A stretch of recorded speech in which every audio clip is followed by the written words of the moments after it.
India is the birthplace of many religions popular today, such as Hinduism, Buddhism, Jainism, and Sikhism. Although most Indians were converted to Christianity in the 16th century by the European missionaries, the most popular religion today is Hinduism. Christianity was said to be very popular in India before the European men came to colonize, being brought to the lands over 2,000 years ago by an unknown apostle. Over 80% of the Indian population will refer to themselves as Hindu today. The hierarchy system in India was physically there, but not written by law.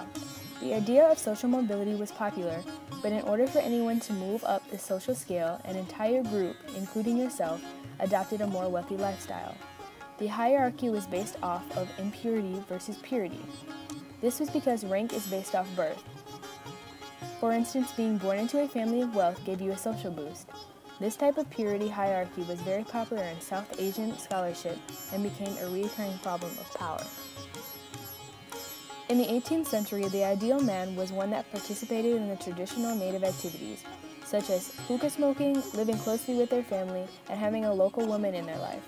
When the European men began to come over from Europe, the interracial relationships between the native women and the European men began to occur, making their children Anglo-Indian.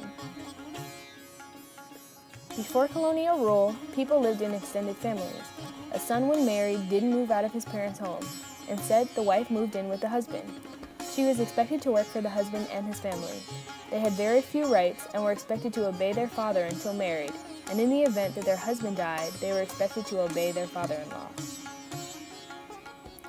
The official language in pre-colonial India was Hindi, but there were 18 other languages recognized by the Indian government. The language often varies by the family and social class. Along with the different languages, there are different kinds of script recognized by the Indian government. Pre-colonial India featured rich religious and cultural diversity. This came from the many invading armies, traders, and immigrants that brought their own cultures to India.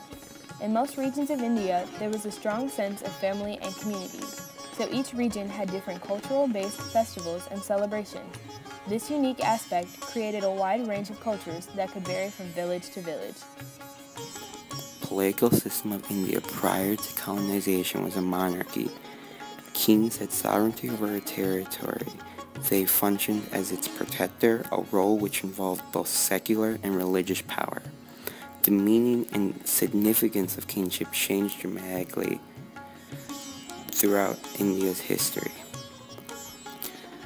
Over time, the king evolved from the equivalent of a tribal chief to a fully divine god king, on whose sacrifices the kingdom depended for prosperity and on whose legislation society depended for order.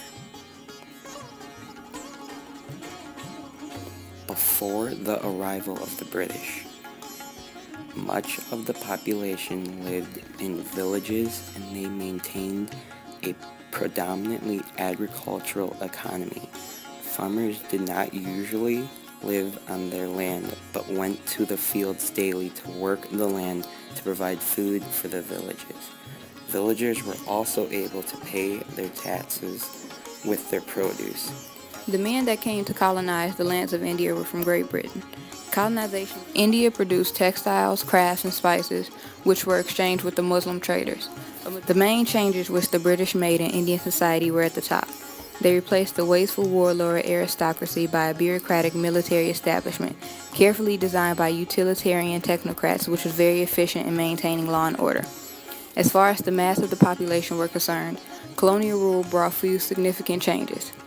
The British educational effort was very limited. There are no major changes in villages, society, in the caste system, the position of the untouchables, the joint family system, or in production techniques in agriculture. British involvement began early in the 17th century through the British East India Company and its business ventures and dealings. They had begun to set up trading posts in several Indian cities such as Madras, Bombay, and Calcutta. From 1813 to 1858, India was converted into a source of raw material in the market for British goods. And from 1858 onward, finance imperialism took over in which British capital began to control Indian banks, foreign trading firms, and managing agencies in India. This exploration was carried out through many economic policies, primarily through the industrial and agricultural sectors of the colonial economy of India. One of the most positive results that came out of the British conquest of India would be the political and administrative union of India after the fall of the Mughal dynasty. A new rank of landlords surfaced, who considered land as their own private property and wanted to take complete control over the maximum financial gain they could get from their ownership of it. They were farmers who basically were regarded as tenants and could easily be evicted from the land if they were told so. The colonization of India by the British Empire led to several wars between the warring factions in India in the British Empire. This is definitely considered one of the bad aspects of the colonization due to the many lives lost and the quality of life for people in warring regions. With Great Britain thinking they were doing a great deed, the Indians did not agree with this thought. However, the colonization process did not only change the culture of India, but it also affected Great Britain. Colonization increased the diversity of culture in Great Britain because many people from India started to move to Great Britain. Today, Great Britain is still home to many Indian people. While the Indians were forced to put in the most work in order to establish a successful country, they could barely enjoy the work they put into it. They were being treated as inferiors in their own land. They weren't allowed to have any government authority and barely had any rights. They received lower salaries compared to European workers in the same job. And the education system did nothing to help them. The Indians finally came together to stand against the poor treatment they were getting. They seemed to be influenced by the same sense of nationalism that caused the British to colonize India more than a century before. After much hard work, India finally gained independence from Great Britain in August 1947.